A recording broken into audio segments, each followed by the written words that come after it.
Assalamualaikum warahmatullahi wabarakatuh. Perkenalkan, nama saya Emiyanti, Program Studi Komunikasi Penyiaran Islam, semester 6.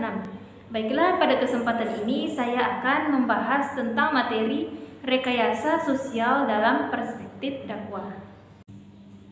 Rekayasa sosial dalam perspektif dakwah. Bagian A. Rekayasa sosial dalam perspektif dakwah yaitu strategi yang efektif dalam mengajak manusia untuk memahami, menghayati, dan mengamalkan ajaran-ajaran Islam.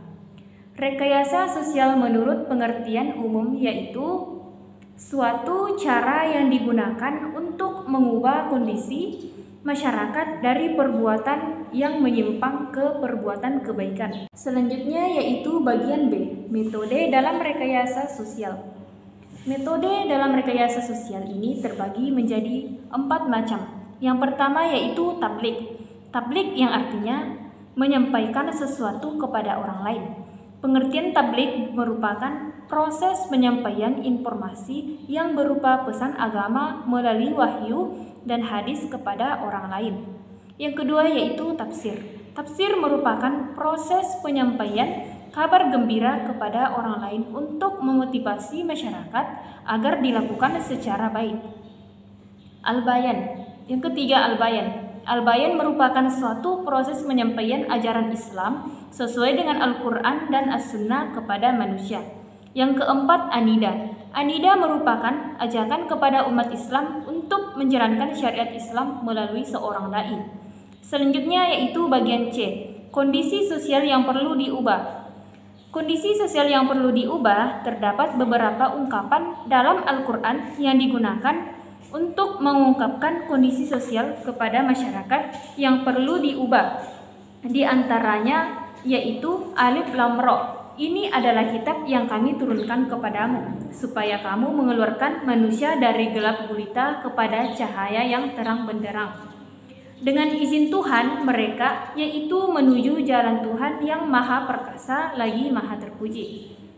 Di sini ada 3 hal yang perlu dicatat. Yang pertama yaitu mereka sepakat bahwa yang dimaksud al-munkar adalah apa saja yang menyimpang, salah dan buruk menurut syariat Islam dan akal sehat atau fitrah manusia.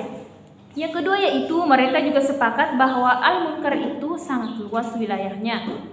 Dan yang ketiga yaitu alat yang dapat dipakai untuk mengidentifikasi al-munkar adalah syariat Islam dan akal sehat. Kemungkaran yang harus diubah sangat luas jangkauannya. Hal itu didasarkan pada lafal munkaran yang terdapat di dalam hadis Nabi diriwayatkan oleh Imam Muslim tersebut, di mana diungkapkan dalam bentuk nakiro yang menunjukkan umum. Bagian D, profesionalitas. Profesionalitas dalam rekayasa sosial diperlukan yang namanya agent of social change atau agen rekayasa. Agen rekayasa sosial sebagai pelaku dalam rekayasa sosial, di mana dalam Al-Quran terdapat beberapa ungkapan yang bermakna agen rekayasa. Agen rekayasa sosial yang pertama yaitu al-musli, yang berarti reformer. Yang kedua yaitu almarhum bil ma'ruf nahyi al-munkar, yang berarti orang yang memerintahkan kebaikan dan melarang kemungkaran. Dan yang ketiga yaitu adai lillah, yaitu juru dakwah. Pertama al-musli, dalam Quran surah Al-Baqarah ayat 225 yang artinya, dan Allah mengetahui orang yang berbuat kerusakan daripada orang yang melakukan perbaikan. Jadi al-musli diambil dari pengakhir kata potongan ayat tersebut yaitu al-musli, yang artinya orang yang melakukan perbaikan atau biasa disebut reformer. Yang kedua amar bil ma'ruf dan nahi mungkar, ini diambil dari Quran surah At-Taubah ayat 112 yang artinya mereka itu adalah orang-orang yang bertaubat, yang beribadah, yang memuji, yang bepergian mencari ilmu, yang ruku, yang sujud, yang menyeru berbuat kebaikan dan melarang kemungkaran, dan yang memelihara hukum-hukum Allah. Dan berilah kabar gembira kepada orang-orang yang beriman.